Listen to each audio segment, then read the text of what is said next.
واجه رضوان مدرب ليستر سيتي انتقادات حادة بعد قراره استبدال بلال خنوس المباراة التي خسر فريقها أمام فولهام بهدفين دون رد.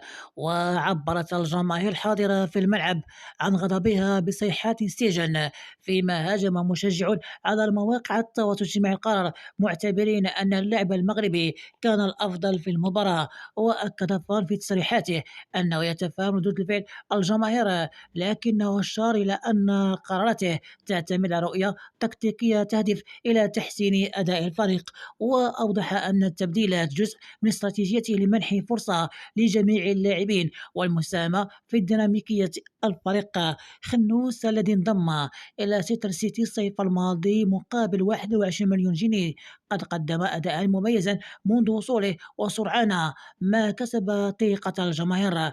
رغم ذلك يواجه المدرب ضغوطا متزايدة بسبب تذبذب نتائج الفريق، ما يضع أمام تحدي إثبات صحة قراراته واستعادة ثقة المشجعين. نقلت مصادر أن المدرب المنتخب المغربي حسم في ملف استدعاء حكيم زياش إلى قائمة المنتخب الوطني، حيث غاب عن تربص إعداد، بالإضافة إلى صعوبات يعيشها اللاعب المغربي مع ناديه التركي. غياب الجاهزية البدنية والمشاكل التي يعيشها زياش بتركيا تجعل غيابه عن قائمة المقبلة للمنتخب المغربي جد واردة. من جانب آخر اعتبر ذات المصدر أن عودة زياش للمنتخب المغربي باتت معقدة، حيث عانى اللاعب مؤخرا من عدة مشاكل مع فريق جلطاسراي، والجميع ينتظر رحيله في الفترة الانتقالية الشتوية الحالية.